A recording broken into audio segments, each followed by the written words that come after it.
53% of Americans say that buying groceries is a major stressor. So let's get right into today's video. At the South Loop grocery store, sticker shock and frustration. No matter if it's organic or if it's regular, it's still going to be an arm and a leg for it. It's like you're spending your soul on groceries. Tria Hudson of South Shore says regardless of the store, prices continue to rise. We have sweet butters that used to be about $1.99 and this is now $3.29. Eggs went down, but everything else went up. You know, this is sad. Bread costs us $4 and it looks like it's getting smaller.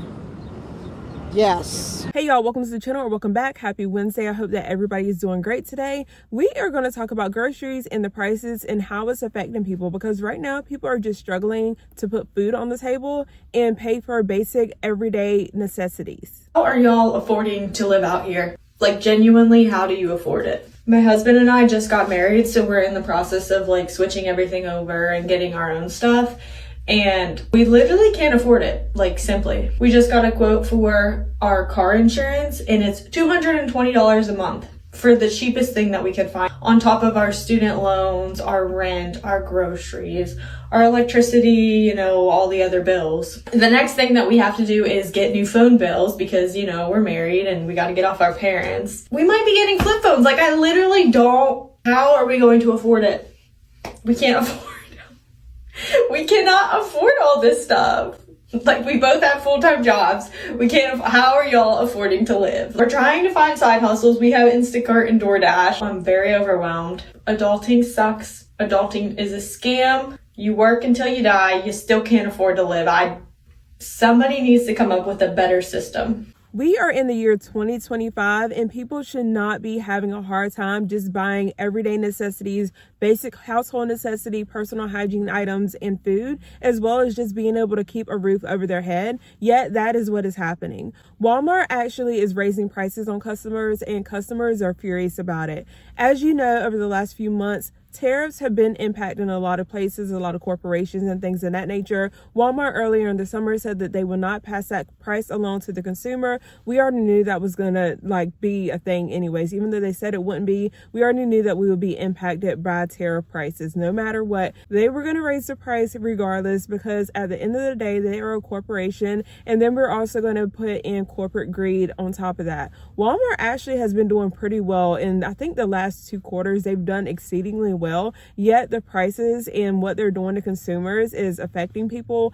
If you've been on social media anytime recently, you have seen where Walmart is actually transitioning away from some of their price tags. So if you go there and you find a pair of shorts or a shirt, you know, normally it has the barcode as well as the price tag, where they are tearing that off. And then when you go to the register to pay for it, sometimes it's going to reflect a different price than even what was posted. Like, say they have a sign posted for $25. Well, they don't have the price tag on the shorts, but you're assuming it's $25. Yet you get to the register in that same pair of shorts, so that shirt is now $28. I know what you're thinking. You're thinking that $3 isn't a lot, but in all actuality, it is, especially if you have, say, 10 customers and it happens to 10 customers. That's $3 extra, and that puts more money into the company's pocket.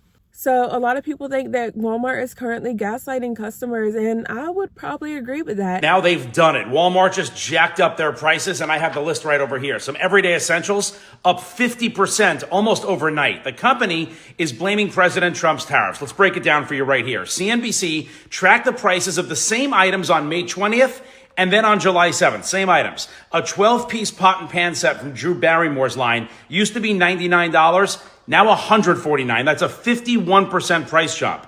A Graco stroller went from $199 up to $299. That's another 50% spike since May.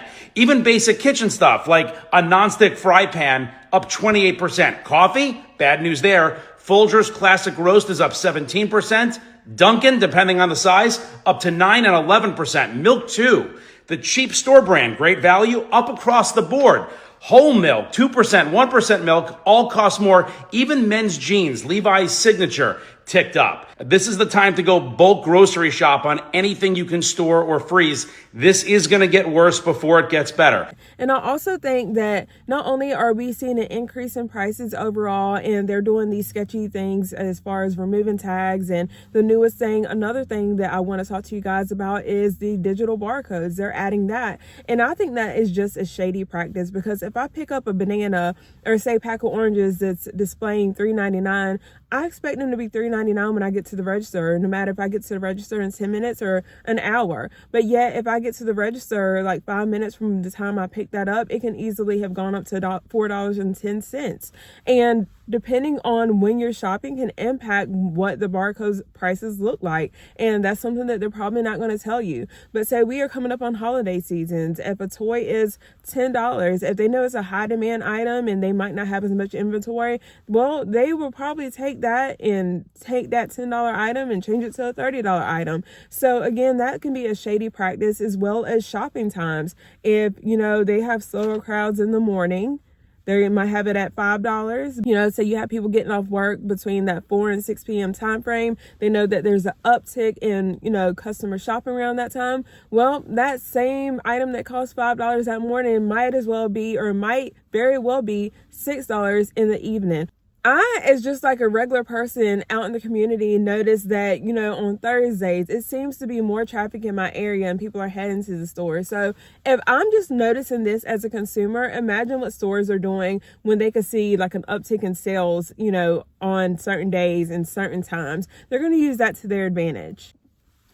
As a consumer, there's not a lot that we can do when it comes to the store. We can't go out, and we could protest, but would that be effective? I mean, unless you have like a large mass of people that's willing to go to every single store in every single community across the country, we're not going to make an impact. So what we can do to save money is, one thing, shop sales. Shop your sales and shop multiple stores. Personally, I feel like the days of just shopping one store are very much over. In fact, I typically shop anywhere from 3 to 5 stores on a weekly basis just to save money and get the best bang for my buck. Also, make sure that you are shopping the weekly sales, the store flyers. Most of the time, comes out on Wednesday, goes through Tuesday, and you're going to get the best sale prices. You're going to be able to get the buy one, get ones. And again, if you have a pantry, if you have not started food storage and like a rotating pantry and a long-term pantry, I would highly recommend that you do so, because this can also offset some of the costs as well as change the way you shop. Also, be willing to shop clearance and markdown items.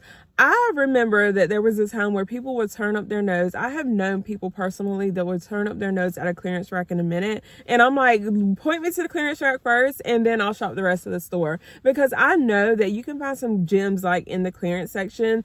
Don't get me wrong, clearance has changed a lot. The deals are not great deals anymore. Like, you can still find them, but they're few and far between, even from Walmart. I mean, opposed to even like back in 2022, 2021, I found really good deals on a lot of things across the board. Nowadays, I mean, they might have an item that's originally priced $10.97 and they'll clearance it out and it'll be $9.97. Like $1, taking off $1 to me is not a deal, but that's just my personal opinion. Also, don't be afraid to buy generic items. I'll say that while also saying, make sure you're checking prices, because nowadays where generic used to overall just be cheap, sometimes those generic prices are, much more expensive or more expensive than name brand items. So again, make sure you're doing your price matching, price comparisons, and things like that to make sure that you're able to stretch your money. Also, to save money and stay within a budget, I would highly recommend that you consider taking cash or withdrawing cash from the bank, ATM, whatever,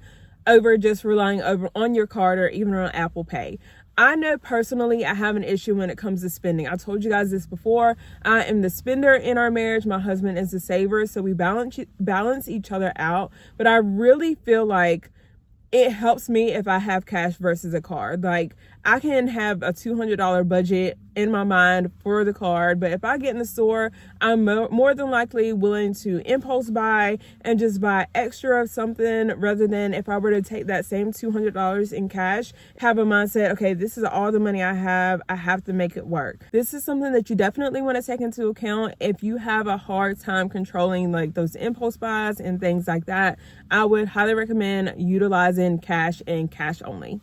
One last thing in closing, what's one of the biggest things that frustrates you about what's going on today? One thing that gets me with the store prices, and I'm sure it gets you as well, so let me know below down in the comments.